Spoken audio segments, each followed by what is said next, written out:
తెలంగాణడు central government నుంచి స్మృతి ఇరానీ మాజీ central minister, Delhi ముఖ్యమంత్రి Rekha Gupta madam and Jharkhand CM, Uttarakhand CM, వీళ్ళందరూ ముఖ్యమంత్రులు వచ్చి బిజినెస్ బాగుంది, గవర్నమెంట్ వైపు నుంచి దీని గైడ్ లైన్స్ ఉన్నాయి, అడగోలు పోయి మీరు దేంట్లో పడితే అంటే పైసలు కట్టడానికి కాగం కాకండి, డైరెక్ట్ సెల్లింగ్ ఒరిజినల్ ఏందో అర్థం చేసుకోండి అని వాళ్ళు చెప్తే వీడు ఇంటికాడనే కూర్చున్నాడు, బయటకు వెళ్ళాడు. ఫేకు ఫేకు ఫేకు కొంకులు ఇదేటట్టు కొట్టాలి, బరిగా తీసుకొని ఒక్కొక్కరిని ఫేక్ అనగానే మాట్లాడాలి. ఎంత మాట్లాడాలి సార్, నాకు వెస్టేజ్ పేరు తెలుసు కానీ ఆ బిజినెస్ గురించి తెలియదు, నేను ప్రొడక్ట్ వాడినా నాకు నచ్చలేదు, నో ప్రాబ్లం, అది కూడా మాట్లాడవచ్చు.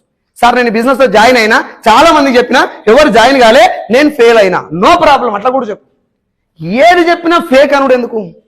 క్లారిటీ లేకపోతే ఫేక్ అని నేను ఎవ్వరిని ఇచ్చిపెట్టలేదు సార్. నేను ఇక్కడ కూడా చెప్తున్నా, మీరు ఎవరైనా ఉత్తగానే ఫేక్ అంటే ఇచ్చిపెట్టా, మీ ఇంటికి వస్తా, నేనే ఛాయ్ తీసుకొస్తా, ఇద్దరికి వస్తా, పేపరు పెన్ను రెండు ఇస్తా, ఫేక్ ఎందుకో నాకు ప్రూవ్ చేయి. మీరు ప్రూవ్ చేయకపోతే నీ పేపర్ ఫోటోలు వస్తారు, నేను నీ ఫోటో పేపర్లు వస్తారు పక్కా. ఎందుకు అంటే ఒక మాట మాట్లాడితే అవతలోనికి ఇంకో 4 రోజులు బత్తట్టు ఉండాలి. అబద్ధం చెప్పి అవతలను ఇట్లా మనపోయేది. పోనీ నిజం చెప్పు నాకు, నిజంగా జనాలు డైరెక్ట్ సెల్లింగ్ గురించి పూర్తిగా తెలిసి ఫేక్ అంటురా, మోసపోయిన కంపెనీల దృష్టిలో పెట్టుకొని ఫేక్ అంటారు?